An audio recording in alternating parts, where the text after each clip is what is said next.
આજરોજ પાદરામાં સતત એક વર્ષમાં ત્રીજો હત્યાનો બનાવ સામે આવ્યો છે। જી હા, એક વર્ષ દરમિયાન પાદરા તાલુકામાં સતત આ ત્રીજો મર્ડરનો બનાવ સામે આવ્યો છે। દર્શક મિત્રો, પાદરાના ચોકારી ગામે લૂંટ વિથ મર્ડર એક ઘટના લગભગ હજી અનડિટેલ છે। તેના આરોપીઓ નથી મળ્યા। પોલીસે ખૂબ મહેનત કરી પરંતુ સફળતા ન મળી। ત્યારબાદ ઉમરાયામાં પણ એક મર્ડર થયું, તેમાં પણ લૂંટ વિથ મર્ડર એવું કહેવાય રહ્યું છે। એમાં પણ લગભગ હજુ સફળતા નથી મળી।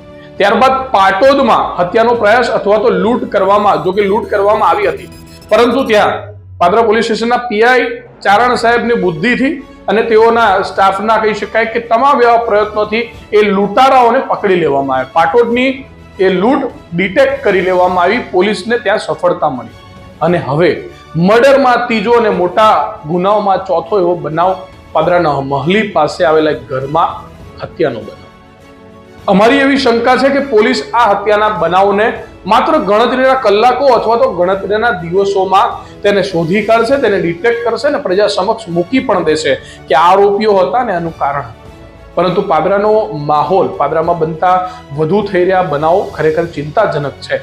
દરેક જગ્યાએ પોલીસ પેટ્રોલિંગની માંગ ઉઠવા પામી છે, ત્યારે બધું જ માત્ર પોલીસ નહીં કરે, આપણે પણ ક્યાંક ફરજ નિભાવવાની છે।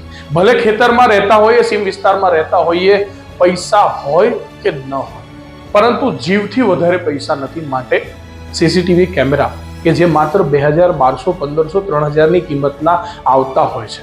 દર્શક મિત્રો, સીસીટીવી કેમેરા કેટલીક સુરક્ષાઓ માટેની જરૂરિયાતની વસ્તુઓ ખરેખર આપણે પોતે કરવી પડશે, જેના કારણે કદાચ આવી કોઈ ચોરી જેવી, મર્ડર જેવી ઘટના થાય તો પોતાના ગામના લોકો માટેની સુરક્ષામાં વધારો થઈ શકે। પોતે પણ જાગૃત બનવાનું છે, પોલીસને પણ સહકાર આપવાનો છે। ત્યારે પાદરામાં સતત ત્રીજી વખત હત્યાનો બનાવ થતા લોકોમાં ભયનો માહોલ સર્જાયો છે।